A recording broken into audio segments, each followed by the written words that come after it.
पितरी जब भूखे होते हैं तब क्या संकेत होते हैं? हिंदू धर्म में पितरों का अत्यधिक महत्व माना गया है। पितरी वे पूर्वज होते हैं जो देह त्याग कर चुके होते हैं और जिनकी आत्मा को शांति के लिए उचित कर्मकांड, तर्पण और पिंडदान की आवश्यकता होती है। जब पितरी भूखे होते हैं या उनकी आत्मा अशांत होती है तो वे विभिन्न प्रकार के संकेतों के माध्यम से अपने परिवारजनों को ये सूचित करते हैं। पितरों के भूखे होने के संकेत: स्वप्न में दर्शन। यदि पूर्वजों या पितरों का किसी व्यक्ति को स्वप्न में दर्शन होता है और वे भूखे, प्यासे या दुखी दिखाई देते हैं तो ये संकेत होता है कि वे तृप्त नहीं हैं। ये पितरों की तरफ से यह बताने का तरीका हो सकता है कि उनके लिए उचित तर्पण या श्राद्ध कर्म नहीं हुआ है।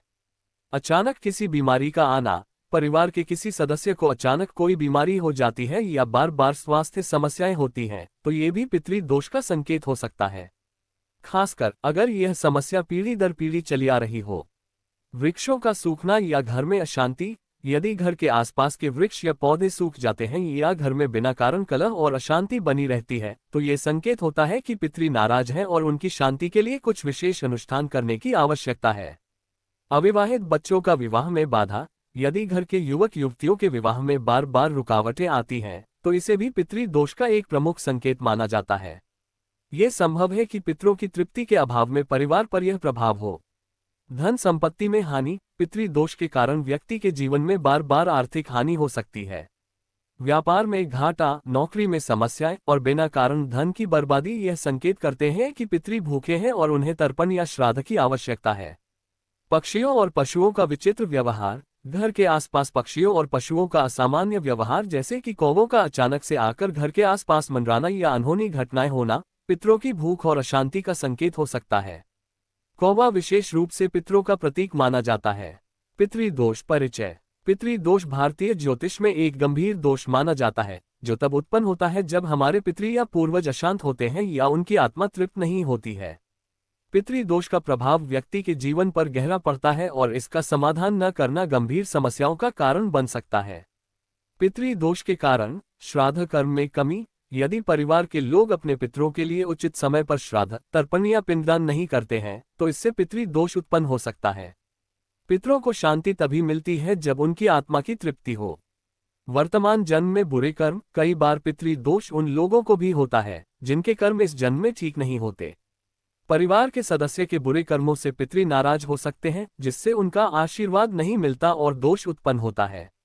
अप्राकृतिक मृत्यु: यदि किसी पूर्वज की मृत्यु अप्राकृतिक तरीके से हुई हो जैसे कि आत्महत्या, हत्या या दुर्घटना तो उनकी आत्मा अशांत रहती है जिससे पितरी दोष बनता है।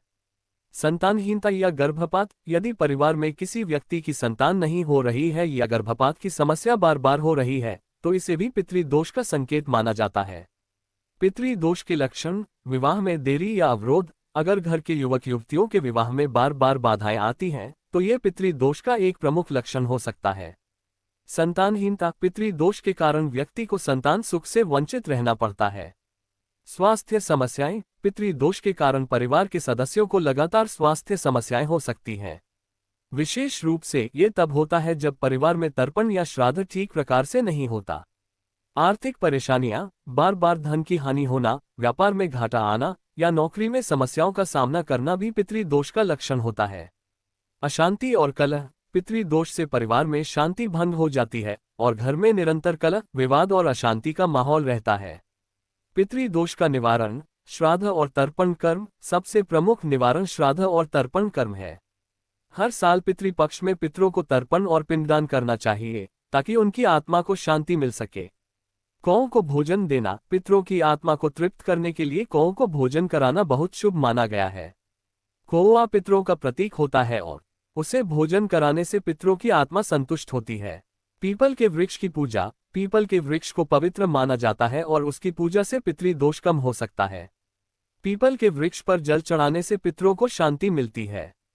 हर अमावस्या पर पितरों की पूजा: अमावस्या का दिन पितरों को समर्पित होता है, इसलिए इस दिन पितरों का ध्यान करना, उनकी पूजा करना और दान करना बहुत लाभकारी होता है। गाय को हरा चारा और भोजन देना: गाय को भोजन कराना एक श्रेष्ठ कर्म माना जाता है। इससे पितरों की तृप्ति होती है और परिवार पर पितरी दोष का असर कम होता है। समापन: पितरी दोष को गंभीरता से लेना चाहिए और समय पर इसके निवारण के उपाय करने चाहिए। परिवार में सुख शांति, संतान सुख और समृद्धि के लिए पितरों की कृपा अनिवार्य होती है। हर व्यक्ति को अपने पूर्वजों का सम्मान करते हुए श्राद्ध कर्म, तर्पण और अन्य धार्मिक अनुष्ठान करने चाहिए, ताकि पितृदोष का प्रभाव समाप्त हो सके और परिवार में सुख शांति बनी रहे।